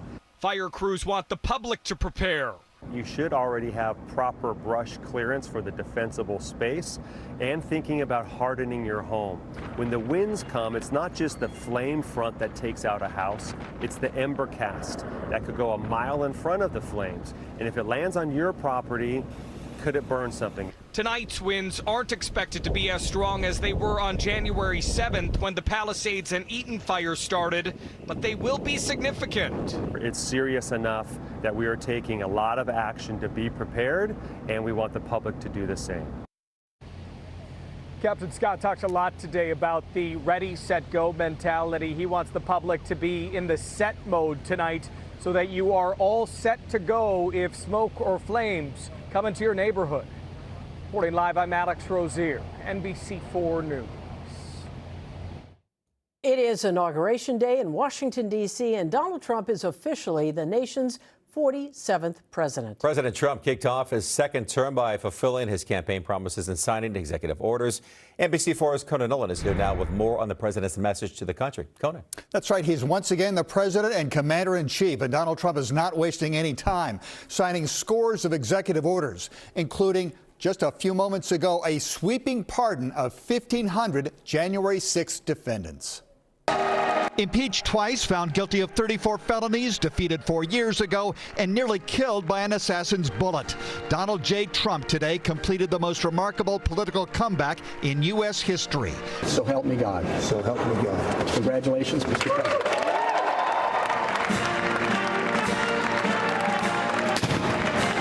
What followed was less of a speech about unity than it was a recitation of promises from his campaign. He declared an energy emergency. We will drill, baby, drill. And an emergency at the southern border. All illegal entry will immediately be halted. At one point, Mr. Trump spoke of the government's response to natural disasters, making particular mention of the devastating fires in Southern California. Where we're watching fires still tragically burn from weeks ago without even a token of defense. In fact, both fires are mostly contained, thanks to the work of thousands of firefighters from across the West. Even affecting some of the wealthiest and most powerful individuals in our country, some of whom are sitting here right now. They don't have a home any longer. It is unclear of whom the president was speaking. Attending was Apple's Tim Cook, Amazon's Jeff Bezos, and Meta's Mark Zuckerberg, as well as Elon Musk, are believed to have property in Southern California, but there's no indication any of it burned. Later, the president appeared at the inaugural parade held at the city's Capital One Arena due to the bitter cold temperatures outside. This as President Biden and Vice President Kamala Harris left for California. She to her home in Brentwood, stopping first to thank emergency responders at the Eaton fire in Altadena. He to Santa Ynez Valley in Santa Barbara County, to the home of a family friend. We're leaving office. We're not leaving the fight. The end of one era and the resurrection of another. The 45th president, now the 47th. President Trump says he will visit Southern California later this week to personally inspect the damage from the Eaton and Palisades fires.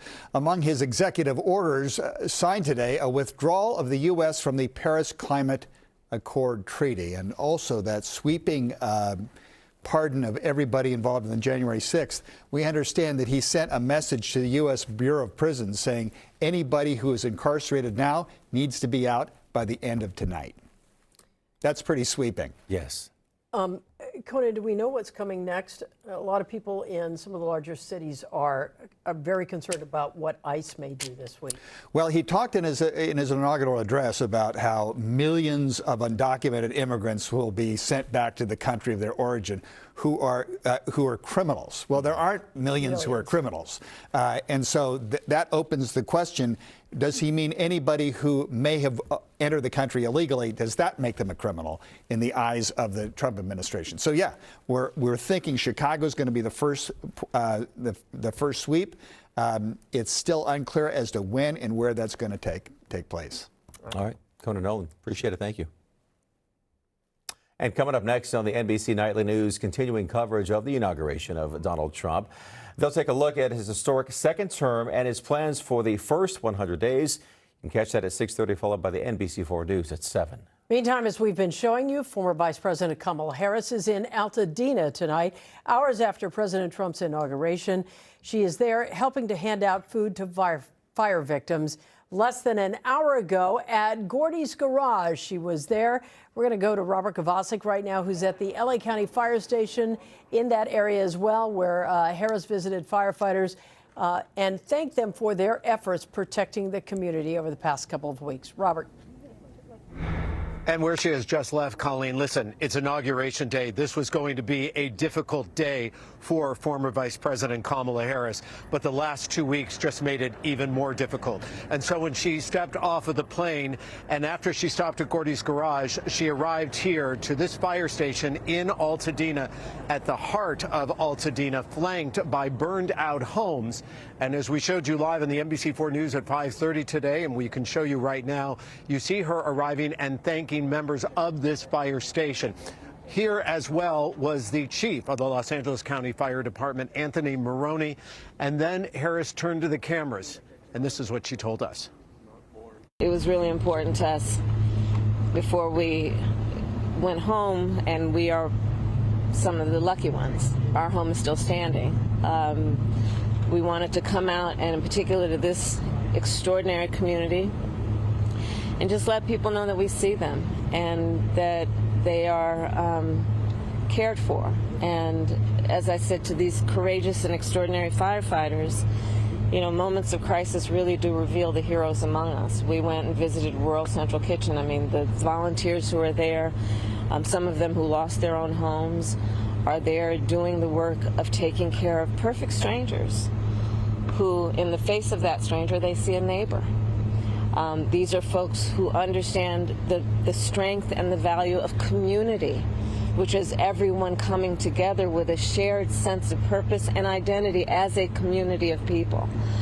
And I wanted to come by, most importantly, to thank them, those who have volunteered and have brought people together and have sacrificed so much, and our firefighters. And I mentioned to these firefighters the fact that California firefighters, time and time again, prove themselves to be the best.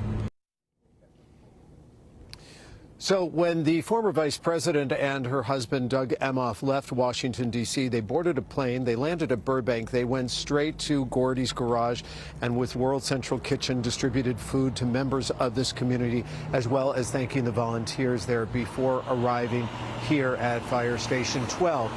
Colleen and Michael, now keep in mind that when she left here, the former vice president, that is what she is called right now, the former vice president got into her motorcade, there's Secret Service as well, and then she headed home to Brentwood, an area that was just recently repopulated last week that we showed you live on NBC4 after that area was evacuated during the Palisades fire. That area of Brentwood was spared from any damage, and Harris confirmed, as you heard there, no damage to her home. No one tried to break in, and that is where she will return this evening. Now, I did ask her, are there plans for you to actually tour the fire-devastated areas, Altadena and the Palisades? We'll have her answer for you when we see you tonight at 7. For now, we're live here in Altadena. I'm Robert Kovacik. Let's go back to you. All right, Robert, thank you. We'll see you then. Meantime, coming up next here at 6, more people returning to the hardest hit areas of the Eaton fire. We're live once again in Altadena with more on the destruction there as neighbors pick up the pieces of what's left.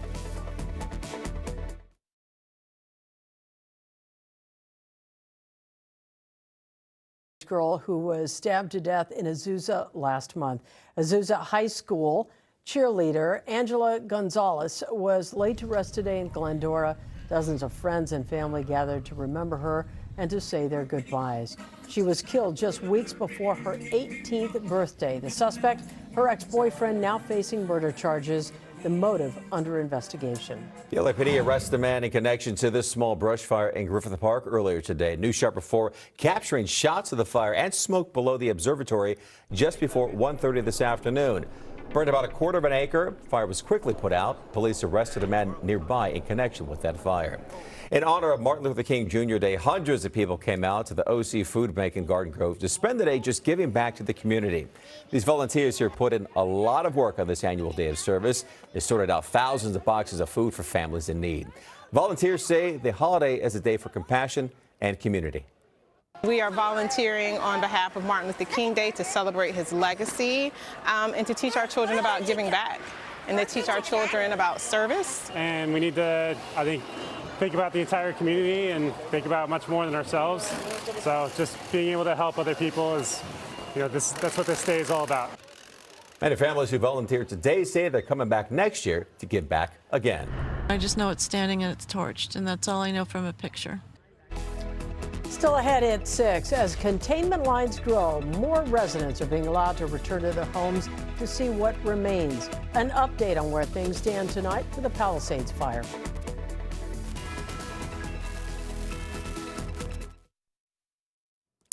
As more and more neighbors are being allowed back into the burn area of the Eaton fire, LA County Supervisor Catherine Barger walked one of the hardest hit areas just off Altadena all the way to Lake. NBC4's McCullough Medina was there with her. He's live tonight in Altadena with more. Mac? Well, Colleen, the supervisor started right here where there used to be a record store and also a hair salon. You can see it is a shell of a building right now. There are dozens of businesses and homes like this that have been devastated by the fire. The supervisor is vowing that victims will get the help they need. It's heartbreaking. From just about every direction we walked, devastation. This is like nothing that I've ever seen. LA County Supervisor Catherine Barger walking down Lake Avenue. She represents Altadena and thousands of neighbors now picking up the pieces. I am so sorry. I am so sorry. The Wongs lost their home and their car in the fire. I was here since 2015. Wow. Yeah. And wow. we were planning on staying here till retirement. Barger not only feels the pain of her neighbors, but carries the weight of the long rebuilding journey ahead. I'm laser focused on getting the debris removal, getting my constituents to feel that we are moving toward a road of recovery. Drone video from the area gives us a better sense of the challenges they will face. Home after home gone, businesses destroyed, and the community demanding help and answers from Barger and the County Board of Supervisors. My goal is to streamline it. We've talked about streamlining after fires and getting rid of the bureaucracy, but now we've got to do it. Unlike LA, there is no chief recovery officer for the affected areas of the Eaton fire. Barger is pledging to implement lessons learned from other fire recovery efforts and cut the red tape. The buck stops with me. She hopes people will safely get back on their feet as soon as possible, especially those in marginalized communities. But she knows it's a long road ahead. It's going to be a long road to hope. I mean, there's no question about it. But I have hope that we will get it done. No, I have confidence we will. I expect nothing less. The supervisor says she does see a light at the end of the tunnel, and she wants residents to know she will be there fighting for them every step of the way. In Altadena, I'm Mikhail Medina, NBC 4 News. All right, Mac, thank you. It's been nearly 2 weeks since the Palisades fire broke out. Thousands are still evacuated out of their homes, but today, some families were finally able to check on their houses and neighborhoods. This is specifically for those living in the Highlands area of Pacific Palisades. A reminder to anyone going back into those neighborhoods with checkpoints, you will need proof of residency. All right, taking you outside right now. This is a live look from our home here at Universal City. You can look at the flag there. You can tell it is windy out there. Our meteorologist, Melissa McGee, is here now with more on the dangerous winds. Yeah, it's windy and it's so dry, so that's going to be the issue. But as we press forward into the next 7 days, we do have a change in the weather pattern. So we'll talk about those details too. I want to show you once again as we're looking at our camera live at Universal, and you can see the wind kind of ebbing and flowing with the wind. We'll see a burst from time to time as we go throughout the rest of tonight. But here's part of the problem. The relative humidity, we're down into the low teens and the single digits. So as the wind really ramps up here in Southern California, the humidity will continue to drop. We're down to 11% in Temecula, down to 9% for Long Beach, and 8% there in Van Nuys. So part of the reason why it's so dry is that, one, we've had Santa Ana's for at least 2 weeks. So that northeasterly wind continues to dry out the atmosphere, and we've not seen any measurable rainfall here in Southern California. So looking at the drought monitor for LA and Ventura counties, we're anywhere from moderate to severe in terms of drought conditions. Much of Orange County and the IE also dealing with severe drought conditions. So we need more rain. Any drop in the bucket will help. Riverside, you've seen less than 1/10 of an inch of rain. Burbank, so far for our water year, which starts October 1st, you've got a deficit of more than 5 inches. Downtown Los Angeles, we've talked about it. You've seen a little bit more than 1/10 of an inch of rain. And so far for the basin, this is coming in as the second driest water year on record since we've been keeping records all the way back in 1877. Let's talk about the winds and the wind gusts because it's dry. We've got those Santa Anas, no rain on the way, at least for the next 5 days. That will likely change as we head into the weekend. But for the rest of tonight, as we talk about what's currently up ahead, these strong winds peaking during the overnight hours. The purples, that's an indication of winds anywhere from 40 to 50 miles per hour as we go throughout the overnight hours. And again, we're concentrating in across areas in LA and Ventura counties where we've got this particularly dangerous situation. The light purple, that's winds anywhere from 50 to 60 miles per hour. And same thing as we wake up on our Tuesday morning. The winds will start to subside as we get into our Tuesday afternoon. Let's talk about the Santa Anas on the way. They're peaking tonight right through 10 a.m. on Tuesday. The coast and the valleys, winds anywhere from 50 to 70 miles per hour. The mountains higher than that in some spots. The winds ramp up, the humidity drops. So if a fire starts, erratic fire behavior is a big concern. But I want to show you the precipitation outlook as we head into our weekend. Look at this, Southern California right on the edge of above normal precipitation as we head into our weekend. So long-range futurecast showing you the change that I was alluding to. A trough of low pressure moves in as we head into our Saturday night into Sunday. Much welcome rain on the way. I would more likely token this as showers. We don't need a soaking rain, but some showers moving in from time to time is a great thing. If we get a lot of rain in a short amount of time, this could lead to mudslides where we have some of those burn scars. So we'll keep you posted. 71 for your high temperature tomorrow for the basin, 68 for the coast. Will likely stay windy right through Thursday, then much cooler with the chance of those showers as we head into our weekend. Saturday and Sunday numbers only in the 50s. 70s on the way for the valley. Same thing for the IE. So we're windy through Thursday. We're cooling down with showers on the way as we head into our weekend. 58 tomorrow for the high desert, 67 for the low desert, and the mountains. We're tracking those winds for you all the way through your Thursday. That's your forecast. NBC4 News continues right after the break. This is the NBC4 Sports Desk with Olivia Garvey. Well, the Rams really did have a great run this season, but it came to an end yesterday in Philadelphia. So where do they go from here? Well, we got two big question marks going into the offseason. The first one, what is Matthew Stafford's plan? He's still under contract, but every offseason, it's the same old song. Is he too old? Can he still lead this team? Well, we saw he could this season. Should the Rams look elsewhere? Stafford was asked about it right after yesterday's loss. You know, as far as my future goes, I mean, it's 30 minutes after the last game, so I'll take some time to think about it, but I feel like I was playing some pretty good ball. You got football left in you? Sure feels like it. I think we agree with that. Similar spot for one of Stafford's top receivers, Cooper Kupp. 2 years left on his deal, but Kupp's production suffered due to injuries this season. Rams will take a $30 million cap hit for him next year, so the choices likely come down to restructuring his deal or thanking him for his services. Here's what Kupp had to say just a couple hours ago. I don't have any clarity on what that's going to look like or anything like that. So, yeah, obviously we'd love to be in LA, but I don't know what what that's going to look like. But you want to play next year? Do I want to play next year? Oh, yeah. Yeah. There's no doubt in my mind. I want to play football. I feel like I've got a lot of good football left in me. So, no, I definitely will be playing. I will be playing football next year. Let him make that clear. He will be on the field next year. The Rams have some big decisions to make this offseason. All right, it was a special day on the court. UCLA, top women's team in the nation. They're balling out, playing against Baylor in the Coretta Scott King Classic in New Jersey today. Big day for Lauren Betts, the junior from Colorado, becoming a household name. You can't stop her. 24 points, 9 rebounds, and a school record 9 blocked shots. Not hard to see why the Bruins are unbeaten this year, 18-0 after beating Baylor 72-57. And finally, last night in snowy 20-degree Philadelphia, Mario Solis was out there with the Rams doing live reports for us after the game. And it's worth showing you this just one more time. Let's head to Mario Solis, who is out there in Philly. Mario, oh my gosh, you're looking really cold, my guy. How are you? I'm sorry. I knew you were going to laugh at me. You know how much I hate cold weather, but hey. We're all laughing. You look great. You look great. They love us so much, they already turned off the lights. As you can see, we're now in pitch black conditions and with snow blowing super hard. So we'll see you in just a few minutes. Oh, there they are. Thank you up there. We appreciate it. We're not even done yet. All right, Olivia, let's go back to you. He was a champ out there with all the snow. Thank you so much for your live reports. I'm just glad I didn't get that assignment this time. This was the NBC4 Sports Desk with Olivia Garvey. Nightly News is next.